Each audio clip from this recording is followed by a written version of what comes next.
there, Soul Shines. It's Michelle here, and I'm inviting you to wake up and live. And today I want to talk about some of the impedance expectations we put on ourselves. Last week, I think it was, I'm not sure how many videos ago it was, that I talked about all of the expectations and projections that other people have put on us that stop us from being ourselves. And yesterday, I think it was, I chose to actually say my clearing statement a little bit differently. And I said all the impediments, projections, and expectations I put upon myself about my beingness, I clear and transmute across all time, space, dimensions, realities, and generations. And holy cow, the energy that moved, like I was yawning so much, and I felt like this huge lift and this like heaviness just lift from me. And I did it multiple times because there was so much energy. And it's really interesting as I've thought about it. As a little girl, I probably said or did something, and maybe people didn't respond in the way that I thought they would, or maybe they responded in a negative way. And it wasn't like they were putting their expectations, projections, or impediments upon my beingness, but their response to me caused me to make a decision about myself. And so I decided that I couldn't be a certain way because of how people reacted to me. And so I put that impediment upon myself. And yesterday, I started clearing them. I was like, holy cow, this is crazy. And I feel so much lighter today. I don't even know how to explain it to you. So that's my tip for you today, is to start saying these clearing statements about all the impediments of your beingness that you put upon yourself. All those things that you put upon yourself to stop you from being who you were designed to be, who you came into this world being. I mean, we all have this great, incredible energy underneath. It's like all laying in underneath. I had one friend who called it a ball of love. She's like, inside we're all a ball of love. And we really are. Like, our souls, our spirits, like that being inside of us is pure love. And we came into the world with some ideas, and from before we even were born in the womb, we were given ideas from other people.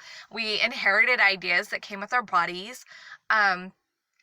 We had experiences at very young ages where somebody didn't respond a certain way, or they said certain things to us, and these things just started weighing us down and kind of covering us up. Like the image that's coming to my mind right now is like, we've got Easter coming in a week.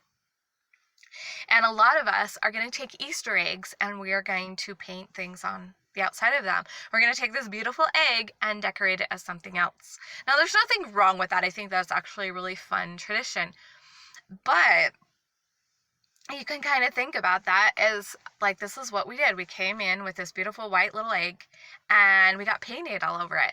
And if you've ever noticed, when you're dyeing Easter eggs, sometimes that paint actually seeps on into the inside. And I think that's kind of like when we get like soul wounds, because some things are so traumatic to us, they actually enter our souls. And that's where somebody like myself really comes in handy, because I love, that's like my favorite thing to heal. I also really love healing generational things, but I really love to heal the soul wounds that we get inside. Is amazing. To me, those are the most magical. And so we have soul wounds that, to me, it's like when the dye seeps in through the egg. Okay, now there's nothing wrong with an egg, and there's nothing wrong that's being decorated. There's nothing wrong with you choosing to decorate yourself. Like, I put some makeup on, and I choose how I dress and everything. There's nothing wrong with those kind of things. It's just an analogy to kind of show that we came with one thing and we start putting things on top of it. And sometimes those things that we put on top of it aren't pretty at all. They're really heavy and gross. But as we do different clearing things like this statement, it will lift that energy and help us to return to the beautiful soul that we are underneath. And that is my goal. That's my goal with you. That's my goal with myself. It's just to really be that person that I am. And so once again, the statement is, what impediments, projections, and expectations did you put upon yourself about your beingness And are you willing to let go of them? Clear and transmute them, destroy and create them. Across all time, space, dimensions, realities, generations, spirits. I also have done it. All the expectations, projections, and impediments I put upon myself about my beingness with my body. Clearing that. And my own beingness with money, my own beingness with my kids. It's been really fascinating, like thinking about, okay, what have I put on myself as a mother? I claim this is the way I am. How many times have I said I am that have put that declaration inside of me? Is that declaration necessarily right? Sometimes it's not. I mean, how many times do I say I'm tired? Well, that's a choice. What am I really tired of? Sometimes it's like, okay, I've been awake for a really long time. It's time to give my body a break. So anyway, these are just some of my thoughts and feelings. I love you guys so much, and I'm excited to see you be you even more than you already are. And I apologize, like, recording on my phone is so awkward because I'm like, I know the camera's right there, and I know that if I look there, I'll look like I'm looking at you, but it's like really easy to come look over here. I get so distracted on my phone. I miss my computer. But I do love coming out to physical therapy, and I actually have to go now so I can go into physical therapy because I'm doing this before this time. I love you guys so much. Sorry about the little weird rambling at the end. Remember to be who you are, that big, beautiful light. Be big, bright, bold, beautiful. Be you, the one you were created. I'll see you guys next time.